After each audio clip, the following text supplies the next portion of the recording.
Time with Aero Productions. Peter Zeihan is a geopolitical analyst with paying clients and a thriving presence on YouTube. He analyzes broad trends such as demographics, the supply chain, and even physical geography to draw conclusions on what the future might hold. Although he is very good at what he does, his analysis falls apart whenever he mentions California. He has noticed that it is very liberal, which is true, and that it is dysfunctional, which is also true. By failing to notice other variables, he gets California wrong every time. Here are 3 things Peter Zeihan needs to know about California. Number 1. California is very conservative.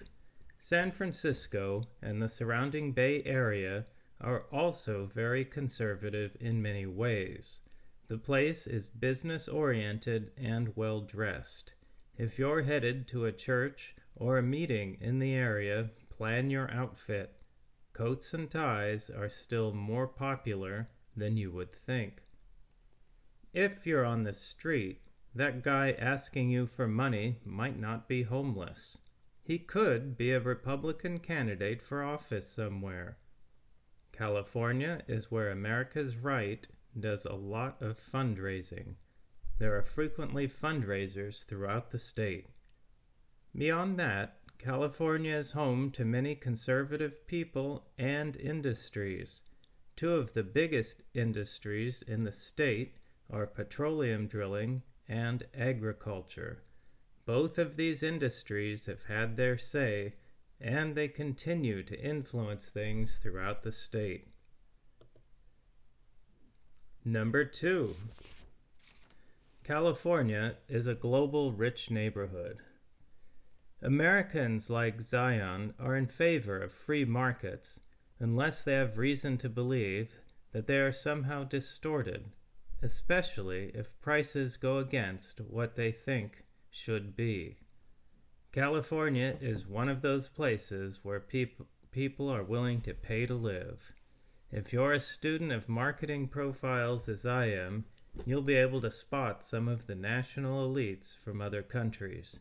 If you are familiar with their brands of clothes and cars, you'll see them right away. Other than that, they keep a low profile, living their public lives in English, and only making their presence felt when they buy real estate. Consequently, salaries relating to the cost of living isn't part of the equation as it might be in other regions. This disconnect is also starting to happen in other parts of the U.S. Unfortunately, those of us who live here or grew up here also aren't part of the equation. If we have to move away, as many have, the state will be just fine without us. Number 3. The standard of living is higher in California. One easy way to look at well-being in a society is to look at lifespan. One of the easiest sources to access is Wikipedia. We're looking at 3 states which are significant in Peter Zeihan's videos. Beyond California, we're looking at Iowa, where Zeihan grew up, and Oklahoma, which in a recent video at the time of recording in late May 2023 was tipped as a state with a great future. This table shows the lifespan for each of these 3 states and the lifespan for the countries which bracket them. The differences are significant. What makes this an interesting comparison is that California was settled by significant populations of Iowans and Oklahomans who remain to this day. Broadly speaking, this table shows about the same DNA in different environments. The Iowans and Oklahomans in California tend to live longer than those who remained in their home states. That's it. 3 things Peter Zeihan needs to know about California. If he sees this video His response will be interesting.